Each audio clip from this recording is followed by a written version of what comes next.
If you could design your own engine room any way you wanted, what would you do?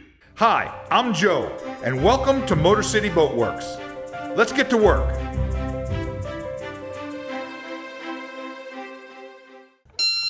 I'm back in the Boat Works, and it's time to start on phase 2 of my pocket trawler restoration. I'm going to be installing all of the systems and kind of rebuilding the boat back from a bare hull. As I get ready to source all the components for the boat, well, I've started thinking about some of the details insofar as how everything's going to go back together. If you're new to the channel, be sure to check out my engine room and repowering playlist. It covers all of the steps that I've taken so far. This is going to be an ongoing project. I'm going to document every step of the way. This episode, I'm going to talk about some details in the engine room and kind of lay the groundwork for all of the work that's to come insofar as installing the tanks and the engine and the various components for the electrical and plumbing systems. I hope you stick with me. The engine room of the Albin 27 family cruiser is amidships. It's located under the cockpit deck. You access it through some Bombay Doors. It looks something like this. If you crawl inside this space and you take some measurements, well, you come to realize it's got usable space of about 7.5 feet wide by about 48 inches long. And it's about 24 to 27 inches deep. Now, there's a lot of things that I gotta fit inside this engine compartment. Things like a freshwater tank, blackwater tank, the engine and all its components, the exhaust system, the freshwater pump, the shower sump pump, a separate discharge pump, that's for the waste tank, a house battery bank, and at least 2 separate batteries for the engine and the stern thruster. All this has to fit inside the engine compartment, and it's got to be done in such a way that I can still move around, access everything, service the engine, and do regular maintenance as need be. Because the engine room is in the center of the boat and low down, all of the items that are in there, well, they're the heavy items on the boat. They're going to be what provide any ballast. As much as possible, I don't want to be spreading the mechanical components all over the boat. The good news is that most of this stuff was already inside the engine compartment when the boat came from the factory back in the 1980s. But we're going to try and use some modern technology to maximize our capacity for the tanks and the batteries. We're really going to try and make use of every single space and cram as much capacity as we can into the spaces available. It's going to be challenging, and I'm going to have to plan ahead. Things like the hot water heater, well, that's going to go in one of the cockpit lazarette spaces. There'll be a space for a marine electrical heater, as well as a space in the aft cabin for a 12-volt marine air conditioning unit. On the port side, there's a space that I think is going to accommodate all of the advanced electronics for battery charging, solar power management, all that sort of stuff. Fuel tank goes under the deck between the engine room and the aft cabin. Let's talk about my design criteria for my engine compartment. Right off the bat, I know that I want the engine room to be relatively clean and well organized. It's got to be as light as possible, and I need to be able to access all of the main mechanical components for the boat so that I can do routine maintenance and just make sure everything's working properly. There's got to be some space to move around. The engine room has to have some sound deadening properties because a diesel engine can be quite loud. In a separate episode, I'll be talking about how I chose the tanks, how I determined what size they were going to be. We'll go through all of those details as I source the components and I get them ordered. Don't worry, we'll talk about that down the road. But in the meantime, there's a couple of details that we've got to take care of in the engine compartment so that I'll be able to work in here in the future. These are the Bombay Doors. They're quite heavy. You have to open them up to be able to access the engine room. Now, I talked about my repairs to these doors in a previous episode, so make sure you check that out. One of the things that I wanted to show you is that you see here when you open one of the Bombay Doors, the starboard side, well, it doesn't open all the way. And that's because this area here, this is the helm station. This is all part of the boat. There's not enough room for the Bombay Door to open. Something has to hold it open while I work inside the boat.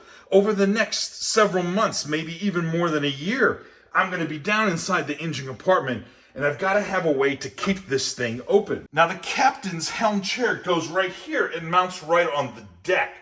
And I used to take a bungee and just kind of hold this thing open, but that is really not the way to do it. So I've been trying to come up with some sort of a more permanent way to keep the hatches open so that I can work in the engine compartment. My solution is a little piece of hardware that I found at my local boat part warehouse. I've talked about Earl the Pearl before. He has this amazing warehouse filled with all sorts of old boat parts. This thing is some sort of an anti-slam screwable hatch stopper. You screw it into place and it holds the hatch open. Keeping the engine room clean is all about what's on the bulkheads. So hopefully what you can see here is that I've gone ahead and made a pattern for the forward bulkhead of the engine room compartment. And I'm going to do one for the aft bulkhead also. It'll actually be in two halves. And the reason that I'm doing this is I want to get an idea ahead of time of how much material I'm going to need here to both insulate for noise and also, I want to have a nice smooth surface to be able to mount some of the wiring and systems onto. These are some pieces of HDPE plastic with about 8 millimeters of sound deadening foam material on the back of them. I'm going to be mounting these in place, and this is what all of the engine room components and stuff will get mounted to, screwed into. It'll all be attached to the bulkhead, but the point of the panels is to have a very clean surface that's easy to be scrubbed down and can be cleaned with acetone. Everything will clean up, no problem. Trust me when I say, don't be afraid to cut an access point somewhere in your boat. If you've been watching my channel, you know that one of my design principles for this boat is I want to be able to access all of the systems and components and all of the spaces within the boat in case something ever goes wrong, I have to repair something or do some sort of maintenance. These old boats, especially when they're made at the factory, sometimes they're put together in stages and it's not always possible to access parts of the boat after the fact. So I don't know if you can see this, but what I've done is I've cut an access point in the storage compartments that are in the cockpit of the Albin 27. Right below these two storage compartments is where the freshwater and the blackwater tanks set. I did this by cutting an opening in the fiberglass. I made a separate pattern to create a PVC foam board cover that'll be sealed and screwed down on top of it. These compartments are just for storage. They're protected from the elements. By cutting these access points, I'll be able to see everything on the top of the tanks in case anything ever goes wrong. In order for things to fit, hoses and all the electrical, well, they've got to be run properly. There are some scupper fittings right around the opening of the engine compartment where the hatches are. There's some scuppers there. And there's also scuppers in the cockpit deck. They come right against the bulkhead, right where the tank slides in. They look like this, okay? It's a plastic fitting. They're not too elaborate. They're 3/4. And the way these go together is put a little sealant on this side, you put it down, this goes up underneath and screws into place, okay? This is just for water that collects on the deck, it drains out of the thing rather than going down the engine compartment, you tighten it up against there. Well, what I did was, they were about this long, this deep, and I cut them back so that they would fit closer to the top deck, okay? And the reason I did that was to give me more room when I bring in the tanks. They'll slide in and they won't be interfered with by the scupper fittings here, okay? All right, so take a look. It comes out of here. It goes over. We got the Y fitting right here and then it goes overboard. But what really needs to happen is this fitting needs to probably be more like over here somewhere. And that way, all these hoses can get pushed out of the way. They'll be back in this corner here where there's plenty of free space. The tank will be able to get inside here. See, I routed it back further. I think by pushing it back into the corner there, I think it gives me more space. We'll see what happens when we put the tank in here. All right, we got the hoses inside here. This all looks good. I'm feeling very confident on this. You know, let me just say a word about, look, if I was building a boat, I don't know that I would have all these scuppers and all these through holes and all this kind of complications going on inside my boat. But the reality is that's the way it came from the factory. And trying to improve things in the places that we can improve them. But by and large, we're kind of following, what was done on the original boat. Now, I'm not saying that that's necessarily the smartest way to do things, the most efficient way to do things, or even effective.